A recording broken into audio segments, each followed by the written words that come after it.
कोकणवासियांकडून corona काळात बंद पडलेली पॅसेंजर रेल्वे सेवा पुन्हा सुरू करण्यासाठी मागणी जोर धरत होती।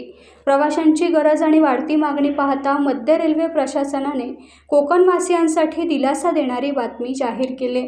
तब्बल 25 वर्षांनंतर दिवा रेल्वे स्थानक ते चिपळूण रेल्वे स्थानकापर्यंत मेमू लोकल रेल्वे सेवा प्रवाशांसाठी सुरू करण्यात आली। मात्र लोकलच्या वेळापत्रकात काही बदल करण्यात आले असून कोकणवासियांचा प्रवास आता कमी खर्चात आणि सोयीस्कर होणार आहे। दिवा ते चिपळूण आणि चिपळूण ते दिवा अशा 2 मेमू लोकल उपलब्ध असणार आहेत। यामध्ये दिवा चिपळूण ही गाडी सकाळी 7:15 सुटेल आणि 6 ते 7 तासात चिपळूणला पोहोचेल, तर चिपळूण ते दिवा ही गाडी 12 वाजता चिपळूणमधून निघणार असून 6 ते 7 तासात दिवा येथे पोहोचेल। या सेवेमुळे सध्याच्या एक्सप्रेस गाड्यांवरील प्रवाशांचा ताण मोठ्या प्रमाणात कमी होईल। दिवा रेल्वे स्थानक ते चिपळूण रेल्वे स्थानकापर्यंत मेमू लोकल रेल्वे सेवा 26 स्थानकांवर थांबणार आहे।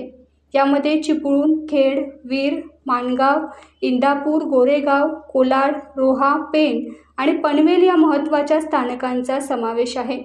आत्तापर्यंत अनेक एक्सप्रेस गाड्यांना संगमेश्वर आणि खेड येथे थांबे दिले जात नव्हते। परिणामी येथील प्रवाशांना रेल्वेने प्रवास करण्यासाठी चिपळूणपर्यंत यावे लागत होते। मात्र आता मेमू लोकल रेल्वे सेवेमुळे दापोली, मंडणगड आणि गुहागर तालुक्यातील येणाऱ्या प्रवाशांना चांगलाच फायदा होणार आहे। दरम्यान मध्य रेल्वेच्या या निर्णयामुळे 25 वर्षांनंतर चिपळूणसाठी स्वतंत्र गाडी मिळाली असून प्रवाशांची मोठी समस्या सुटली आहे। तसेच कमी दरात जलद प्रवासाची सुविधा मिळाल्याने कोकणातील प्रवाशांना मोठा फायदा होणार आहे। स्थानिक अर्थव्यवस्थेलाही चालना मिळण्याची शक्यता आहे।